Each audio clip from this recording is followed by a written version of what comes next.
Okay, so you're here with us because you want to get a handle on all this stuff, right? Like the whole global power dynamic thing, the ups and downs of the economy tech. That seems like it's straight out of sci-fi. I mean, it's a lot to keep up with. You got it. It really is. Yeah. It seems like every day there's a new headline about tariffs or the latest between the U.S. and China, not to mention the global economy, military strength, and the just mind-blowing leaps in biotech and robotics. We're talking stuff that was pure science fiction just a few years ago. Absolutely. And for this deep dive, we're going to unpack a recent discussion that really digs into all of that. And what's really helpful about this source is that it's not just a single viewpoint, it's a back and forth exchange, which is perfect because, we like to look at things from multiple angles, right? Exactly. We don't want to just present one side of the story. Our goal here is to break down this mountain of information for you, to pull out the really key insights and connect the dots between all these events that might seem separate at first glance. But trust us, they're all tied to some really fundamental changes happening in the world, shifts in global power, and even the way our society works. So less noise, more signal. Mm, That's what we're aiming for. precisely. Okay, let's jump right in, starting with these tariffs. The markets seem to bounce back a bit initially, but there's still this underlying tension, especially when it comes to the U.S.-China relationship. Right. And, one of the most interesting things to consider here is how these tariffs are playing out in the real world. You've got Mr. Beast's situation, which is kind of surprising when you think about it. Because of these tariffs, it's actually cheaper for him to manufacture and sell his products outside the U.S. Yeah, I was really surprised by that too. It seems counterintuitive, right? You'd think tariffs are meant to encourage domestic production. But in this case, he's avoiding that 20% tariff on imported parts, what they called COGS, by manufacturing abroad and then selling globally. So those U.S. import tariffs don't even come into play for him. So it's actually incentivizing him to take production outside the U.S. It is. And that's what some experts are pointing to as a potential unintended consequence of these tariffs. It could actually push more multinational companies to restructure their supply chains specifically to sidestep U.S. tariffs, which kind of defeats the whole purpose, doesn't it? It does, and it really highlights how complex these issues are. And then you have the flip side of that with the example of that small business owner we talked about. They're actually facing the possibility of going under because their whole supply chain relies on imported goods, and now they're being slammed by these tariffs. We're talking about real people losing their jobs and businesses being forced to scale back dramatically. So it's not just the theoretical economic debate, it's having very real consequences. Absolutely. Yeah. And beyond the direct impact on businesses, there's also this idea that Trump's tariff strategy is about more than just bringing manufacturing back to the U.S. or fixing trade imbalances. Some are arguing that it's a power play, a way to force other countries to the negotiating table. So using tariffs as leverage in a global game of chess. Exactly. And it seems to be working to some extent. There are reports that something like 70 countries are lining up to renegotiate trade deals with the U.S. Wow, that's a lot of countries. It makes you wonder what kind of deals are being struck behind closed doors. It does. But one thing is clear, the U.S. is taking a very aggressive approach here. And what about China? It feels like they're playing a different game altogether. They are. While the U.S. is all about immediate action and applying pressure through tariffs, China seems to be playing the long game. Their responses have been much more measured and calculated. So it's a clash of styles in a way, a clash of how these two global giants approach strategy and decision making. Absolutely. Yeah. And it's creating this really dynamic and unpredictable situation, which brings us to that Godzilla versus Mothra analogy. Right. That was a great way to illustrate how these power struggles between superpowers can have devastating effects on smaller countries that get caught in the crossfire. Exactly. Everyone's focused on the two giants, but the collateral damage can be enormous. And then there's the whole issue of the looming debt crisis, which feels like a ticking time bomb in the background of all this geopolitical maneuvering. It is. And what's really interesting is that this isn't just a current event, it's part of a historical cycle. Yeah. Ray Dalio has done some fascinating work on this, showing how these cycles of debt and instability play out time and time again. And the U.S. is in a pretty precarious position right now. It is. We've accumulated an incredible amount of debt, a truly unsustainable amount. And a big chunk of that debt is held by China. So you have this really uneasy interdependence between the two biggest economies in the world. Which is a recipe for disaster if things start to unravel. Exactly. And that's what Dalio's research warns us about. You can see currency devaluation, runaway inflation, social unrest, all fueled by this underlying debt crisis. And those problems are only magnified by the current global tensions. It's like those two partners you were talking about earlier, both deeply in debt and relying on each other's shaky finances to stay afloat. Exactly. A very unstable situation. And then someone in the discussion used that image of the U.S. as melting ice cream cone, which I thought was so powerful. It really paints a picture, doesn't it? This idea that the U.S. is losing its grip on its position as the world's reserve currency, that its economic power is melting away. Exactly. It's a stark warning that something needs to change and fast. And that's where some see Trump's actions as a last-ditch effort to regain some leverage while the U.S. still has some economic and military clout. It's like trying to fix a sinking ship while you're still afloat. Trying to make those critical repairs before it's too late. Makes sense. But if we look at it through the lens of Dalio's three forces of instability, it's a pretty bleak picture. It is. Remember those three forces: internal political conflict, international political disorder, and unsustainable debt. All three are converging right now, creating a perfect storm of instability and uncertainty. And history shows us that these periods of instability can be incredibly dangerous. Absolutely. Just look at the rise of the U.S. after World War II. It emerged as the dominant global power, shaping the world order for decades. But even that period of dominance eventually came to an end. Which brings us back to China and their strategic moves like restricting the export of those rare earth metals. Right, and this is a really significant move.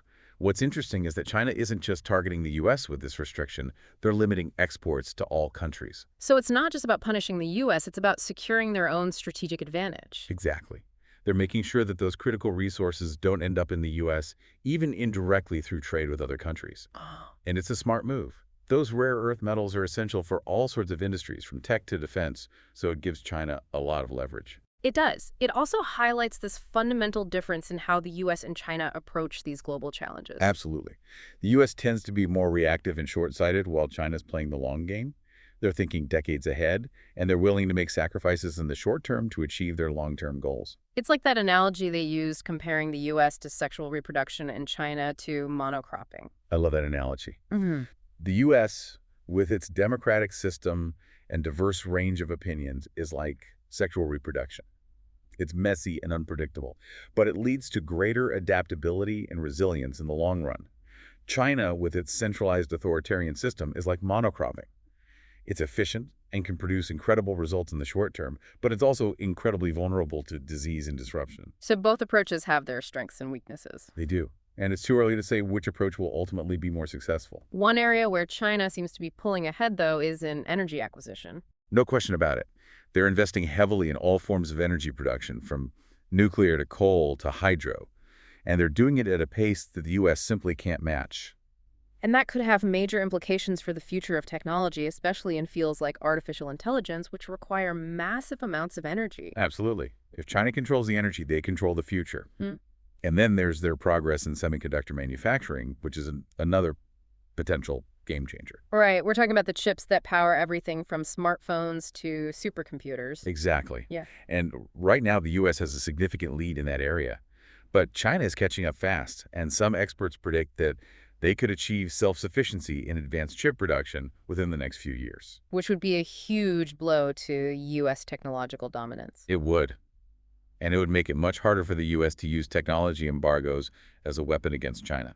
So the tech landscape is shifting rapidly, and the stakes are incredibly high. No question about it. And all of this is happening against the backdrop of this ongoing debate about bringing manufacturing back to the U.S. But as we've seen, it's not as simple as just flipping a switch. Right. It's not like we can just rewind the clock to the 1950s. The world has changed and technology has changed. Exactly.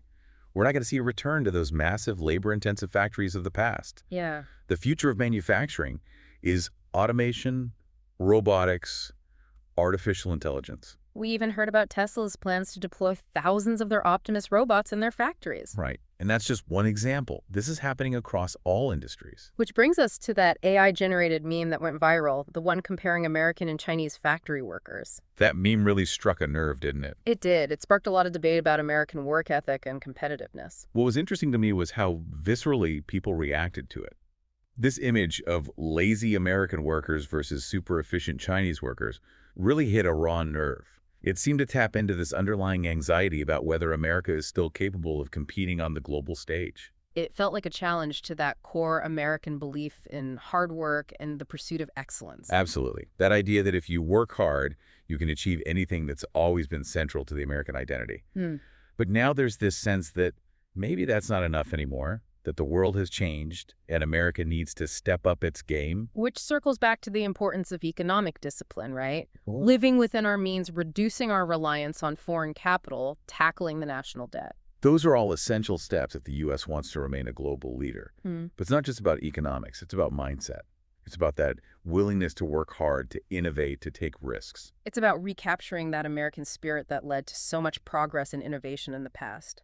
Exactly. And that brings us to the whole issue of military spending, which is a perfect example of the tough choices that nations have to make. Right. This idea of a $1 trillion defense budget is causing a lot of controversy, especially given the already massive national debt. It's a tough balancing act. On the one hand, there's a strong argument to be made that the U.S. needs a powerful military to protect its interests and deter aggression from its rivals. On the other hand, there's a growing concern that we're spending way too much on defense and neglecting other critical priorities like education infrastructure and social programs. And there's also the risk of provoking unnecessary conflicts by projecting too much military might. Exactly. It's a complex issue with no easy answers. It is. But one thing is clear. These decisions about military spending have a huge impact on the global balance of power. Absolutely. And it's something that we need to be having a serious conversation about as a nation. Now let's shift gears and talk about some of the more exciting stuff. These incredible advances in technology, like that Kawasaki robotic horse prototype. I know, right? It looks like something straight out of a sci-fi movie. It does. But it also raises some interesting questions about the future of robotics and how we interact with machines. Absolutely. Yeah. Right now, it's more of a showcase of what's possible than a practical solution. But it gives you a glimpse of what the future might hold. Yeah. Imagine a world where robotic animals are commonplace, used for everything from transportation to companionship. It's mind-blowing. And then there's the whole gene editing thing, like the idea of bringing back extinct animals like direwolves. I know. Yeah. It sounds crazy, but the science is there. And it's not just about bringing back extinct animals. It's about the potential to cure diseases, to enhance human capabilities, to reshape the very fabric of life. And the ethical implications are huge. They are. We're talking about playing God in a way. And we need to be very careful about how we use these technologies. Absolutely. But the potential benefits are also enormous. Imagine being able to cure genetic diseases like sickle cell anemia or thalassemia. Having cancer. Exactly. And then there's the whole cultivated meat thing, which could revolutionize the way we produce and consume food. Right. It has the potential to be much more sustainable and ethical than traditional animal agriculture. But there are still a lot of unknowns about the long-term health effects of eating lab-grown meat. True. More research is definitely needed. But it's an incredibly exciting area of development. And then there's artificial intelligence, which is already transforming so many aspects of our lives. And it's only going to get more powerful and pervasive in the years to come. What's really interesting is how AI is being used to accelerate scientific discovery, like in biology and protein prediction. Right. AI is already helping scientists to understand complex biological systems and to design new drugs and therapies at a much faster pace. It's incredible to think about the possibilities. It is, and it all points to a future where technology is going to play an even bigger role in our lives than it does today. And speaking of the future, I really loved that segment on the power of mindset and resilience, especially that quote from Julius Caesar. Oh yeah, that I cannot is false, that I dare not falser still. Such a powerful statement about overcoming self-doubt and pushing past your perceived limitations. And that led to that fascinating discussion about the impact of language on our mental state. Like how eliminating phrases like I can't and I have to can actually improve our well-being. Right. It's amazing how much power our words have over our thoughts and feelings. And then there was that personal story about overcoming negative self-talk by embracing the idea of brain plasticity. Such an inspiring example of how we can literally rewire our brains by changing our thoughts and beliefs. And it all ties back to that message of perseverance and continuous improvement. Exactly. It's not about being perfect. It's about showing up every day and putting in the work, even when it's hard. It's about embracing that booze don't block dunks mentality. I love that. That's a great way to put it. So as we wrap up this deep dive, it's clear that we've covered a lot of ground. We talked about tariffs and trade wars, about the shifting balance of power between the U.S. and China, about the looming debt crisis and the challenges of economic discipline. We explored the incredible potential of new technologies like robotics, gene editing, and artificial intelligence, and we even delved into the power of mindset and the importance of resilience in navigating a rapidly changing world. We did, and it's a lot to process. It is. But hopefully we've given you some food for thought and some tools to help you make sense of it all. That's our goal. to empower you with knowledge and insight. And as you go out into the world and engage with all of this, we want to leave you with a final question to ponder. What role do you think national mindset and individual resilience play in shaping the future? What aspects of that classic American spirit, that drive to innovate, that willingness to overcome challenges do we need to rekindle to not just survive, but thrive in this increasingly complex and unpredictable world? It's a question worth thinking about. Yes. Thanks for joining us for this deep dive. It's been a pleasure. We'll see you next time. Take care.